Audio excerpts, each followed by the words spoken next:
सब सुधीजन के नमस्कार।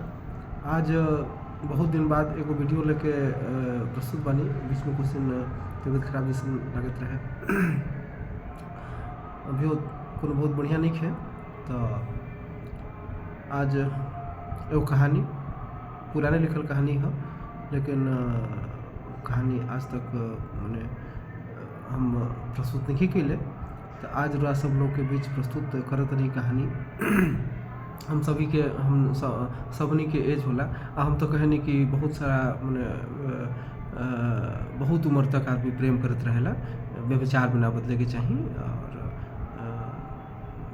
आवश्यकता से और मैंने एक प्रति होके के चाहिए। तो खैर, तो प्रेम बड़ा बढ़िया चीज़ है, बड़ा अच्छा लगेला अपना वक्त में। प्रेम के अपन चैलेंजेस होला, बहुत सारा होला। तो ऐसे ही हम सपना के दुनिया में उड़े नहीं। सपना के दुनिया के उड़े के दौरान ही हमनी के बढ़िया कहानी जौन बा ना, वो सपना के दुनिया में उड़े के दौरान ही मिलेला। ई जौन दुनिया के वास्तविकता बा ओकरा यथार्थ वगैरह में जकरा के आलोचकीय दृष्टि से बढ़िया कहानी कहल जाओ उ तो मिल सकेला। लेकिन जौन कहानी पढ़ के अच्छा लगो, तनी मन पॉजिटिव हो जाओ, पॉजिटिव वाइब्स वगैरह मिलो, वैसा कहानी। अब जैसे गोदान के पढ़ करके हमें बड़ बात कहते हैं, पॉजिटिव वाइब तो नहीं मिलेला, आदमी एकदम मुरझा जाला। तो वैसा कहानी आलोचकीय दृष्टि से बहुत बढ़िया हो सकेला। लेकिन मैंने हम तो वैसा कहानी ना लिख सकेली। एगो कहानी लिखले रही मरती हुई जिंदगी। लेकिन खैर, ये कहानी बा धत तेरे की। तो कहानी प्रस्तुत करतनी। जिंदगी की लड़ियाँ, फिर से कहानी के शीर्षक एक बार बोल देतनी, धत तेरे की। जिंदगी की लड़ियाँ कुछ यूं टूटती चली गईं मानो उनका कोई सहारा न हो। न जाने भगवान को उससे कौन सी दुश्मनी थी कि जब जब उसने जीवन के बिखरे मनकों को समेट कर एक नई जिंदगी जीनी चाहिए, तब तब उसके सपने, जिन्हें वह हकीकत में बदलने की अभी सोच ही रहा था, कि वे पाषाण में हो गए। पाषाण स्थिर होता है, और जब सपने चलायमान ही न हो तो फिर उनकी और उन्हें पालने वाले की क्या बिसात। एक लंबी चुप्पी, क्या एक लंबा अंतराल। अचानक साहिल की तंद्रा टूटी। उसने देखा कि खिड़की के उस पार कबूतर का जोड़ा चहक रहा है, अपने छोटे बच्चों को दाना चुगा रहा है। और फिर उनकी शुदा शांत हो जाने के बाद प्रणय केली में डूब गया वह जोड़ा। साहिल के हृदय में एक भूख सी उठी। क्या सपने देखे थे हमने जो जहन्नुम में खाक हो गए। क्या सपने देखे थे हमने जो जहन्नुम में खाक हो गए। जिंदगी भी हमारी है क्या एक सपना, दिन पूरे किशाफ हो गए। उसने एक सपना पाला था कि उसका भी एक परिवार होगा, भरा पूरा परिवार। बीवी बच्चों के संग जिंदगी का रस लेते हुए वह जिंदगी की खुशियाँ समेटने में डूब जाएगा। ऐसी जिंदगी का ताना बाना बुन रखा था उसने अपनी आँखों में कि तथाकथित गॉड भी उससे ईर्ष्या करे। पर हाय, यह टूटना ही था, और टूटा भी उस समय जब वह संसार की सारी खुशियाँ समेटने बाहें फैलाए पड़ रहा था। अचानक तूफान का एक झोंका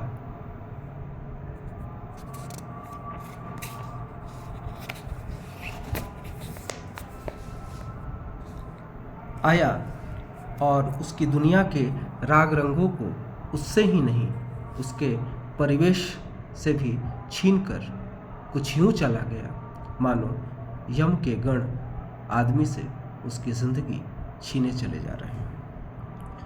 वह झुंझलाया खुद पर कि वह क्यों सपनों में खोया रहता है। आखिर ये सपने उसे क्या दे जाते हैं।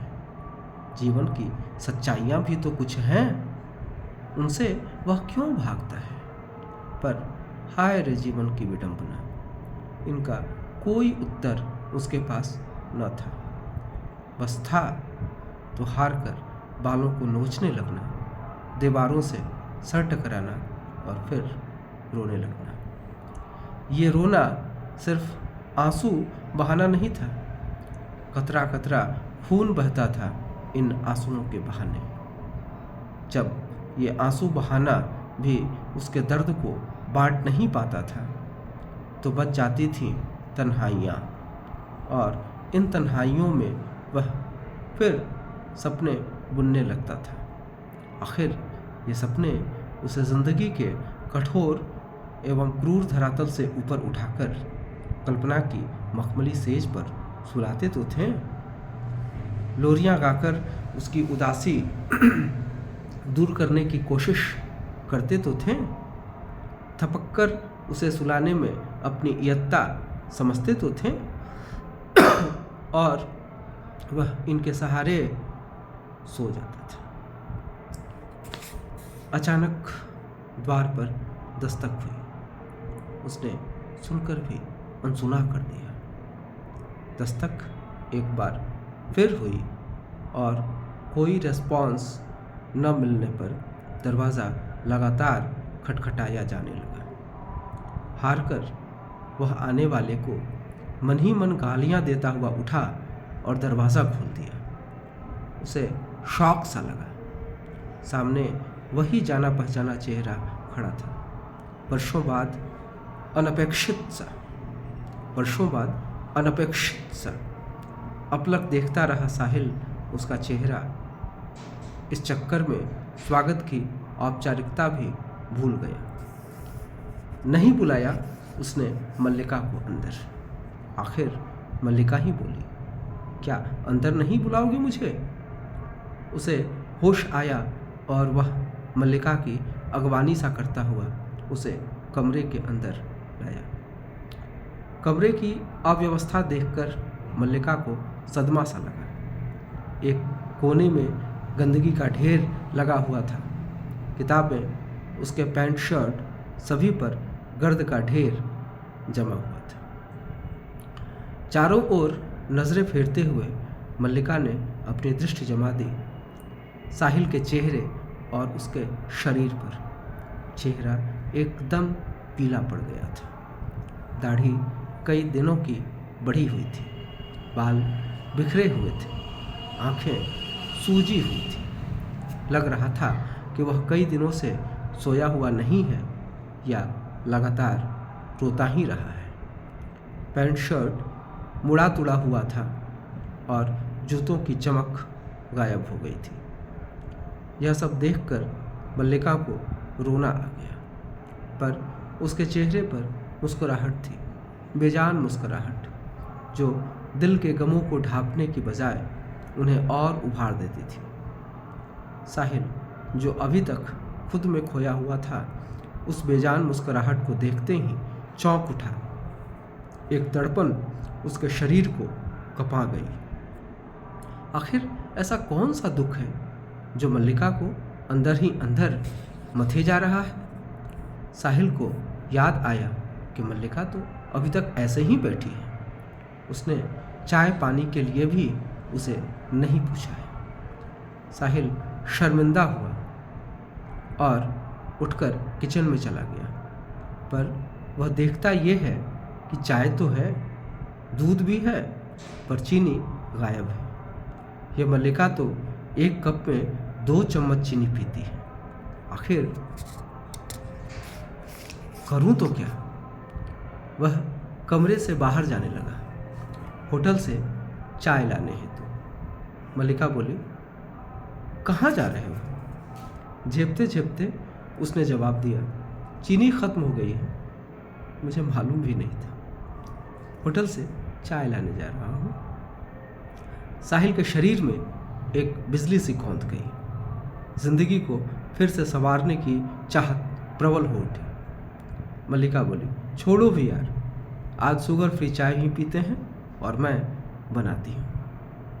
याद है तुम्हें वह दिन जब अंकल और आंटी मंदिर गए हुए थे और मैं अचानक तुम्हारे घर आ पहुंची थी। मेरी आवभगत करने को तुम चाय बनाने चले गए और चाय कैसी बनी थी, मानो तुमने घर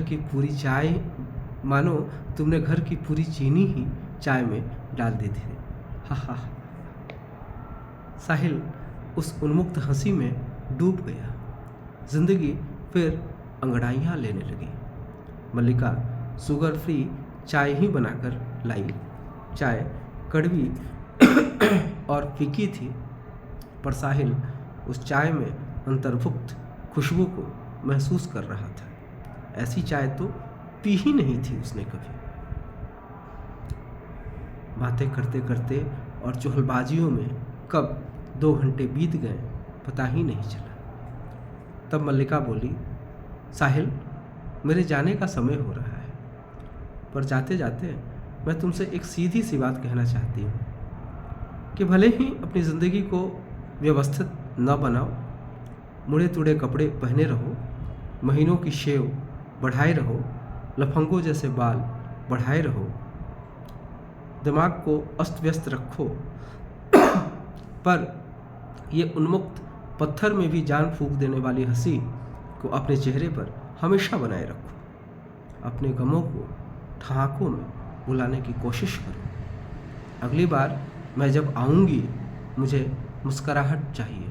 गमों का पहाड़ खड़ा करना मैं नहीं चाहती।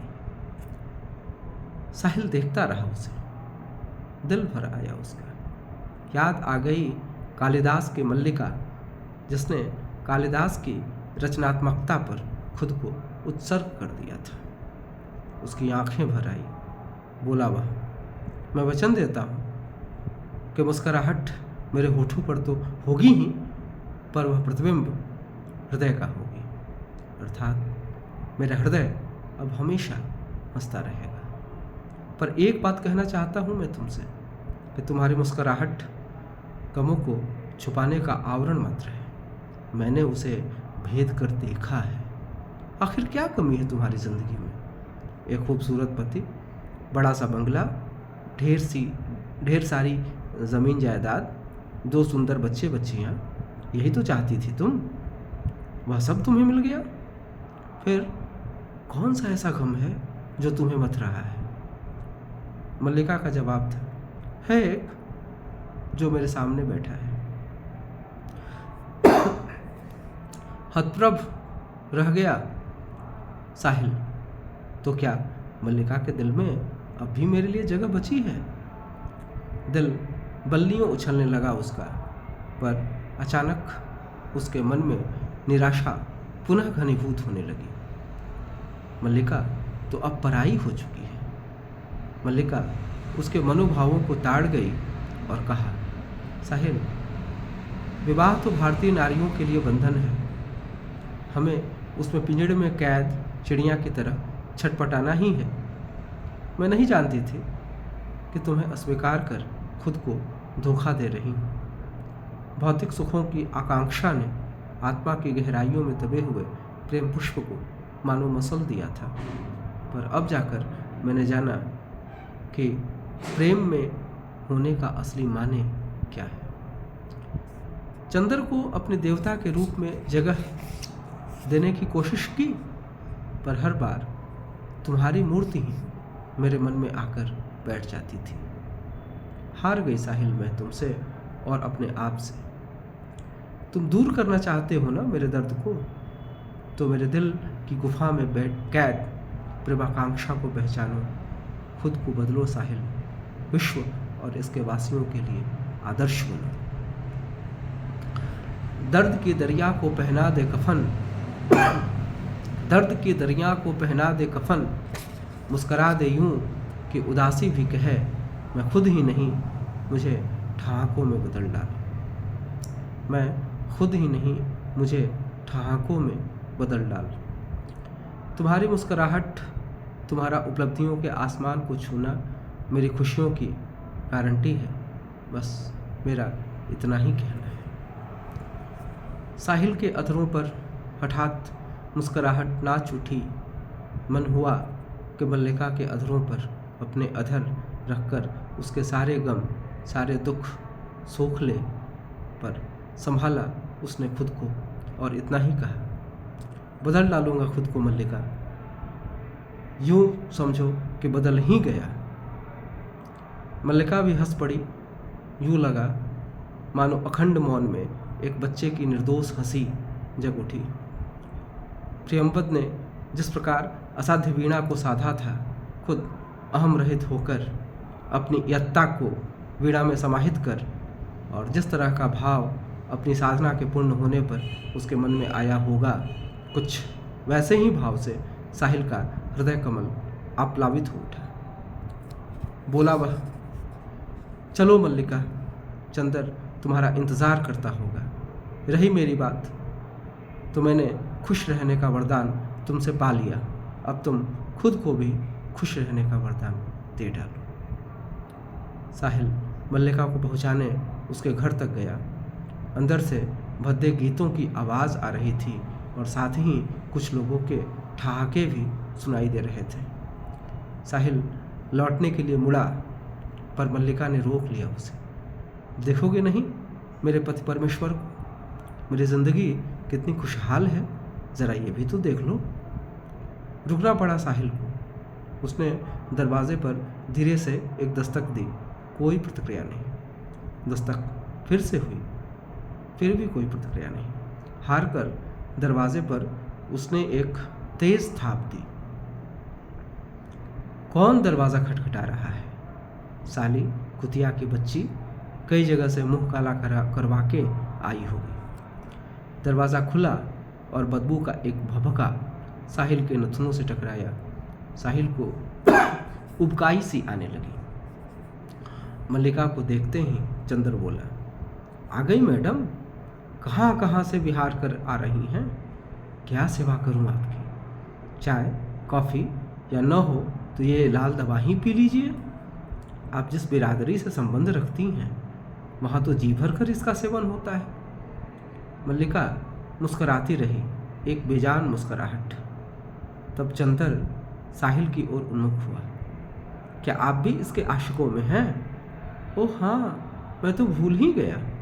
कॉलेज में इनके और आपके इश्क के चर्चे तो होते ही रहते थे।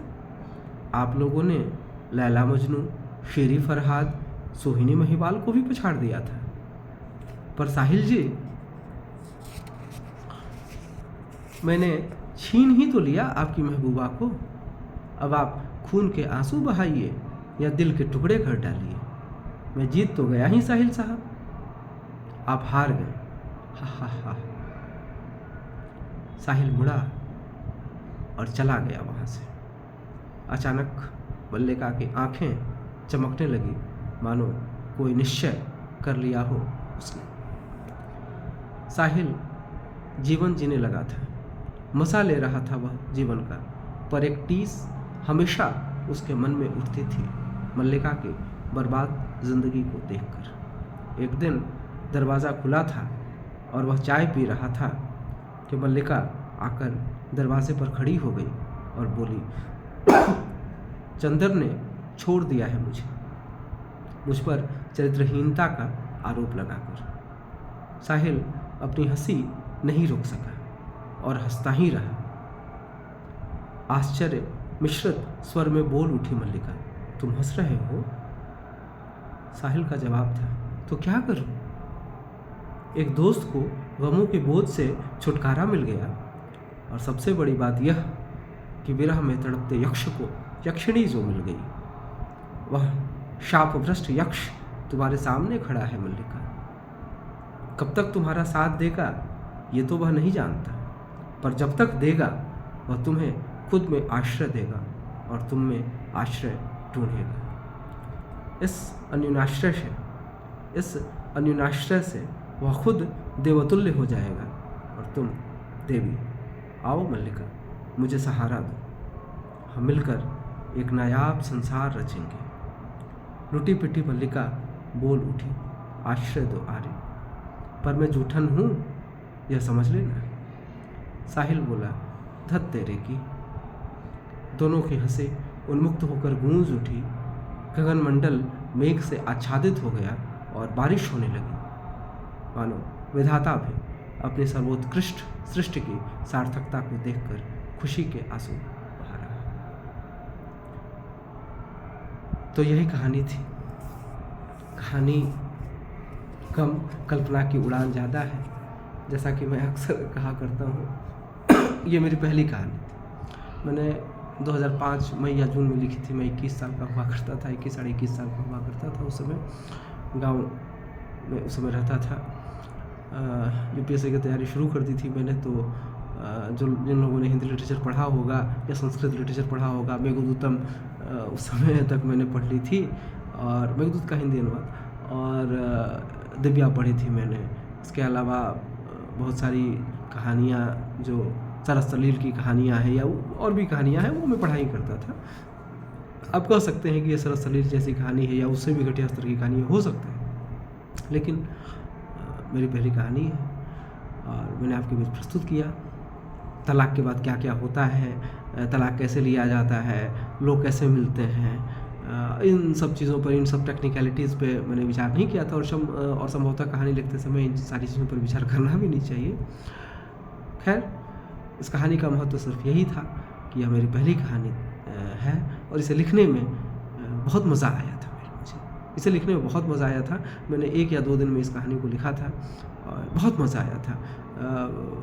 माँ बोल रही थी कि तुम क्या कर रहे हो, ये सब बर्बाद कर रहे हो, लेकिन माँ भी कभी कभी हंसती थी। उसको अच्छा लगता था कि बेटा कहानियाँ या कविताएँ ये लिख रहा है। दीदी कहानियाँ लिखती थी उस समय, तो माँ को गर्व होता था।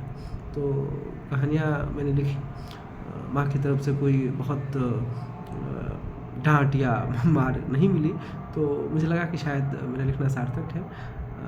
आप बताएं कि मैंने कहानी कैसी लिखी है, कैसी लिखी है वो, कोई कहानी सुनने में मज़ा आया कि नहीं, ये बताइएगा। चलिए, बहुत बहुत धन्यवाद। तो ये कहानी थी धत तेरे की। नमस्कार।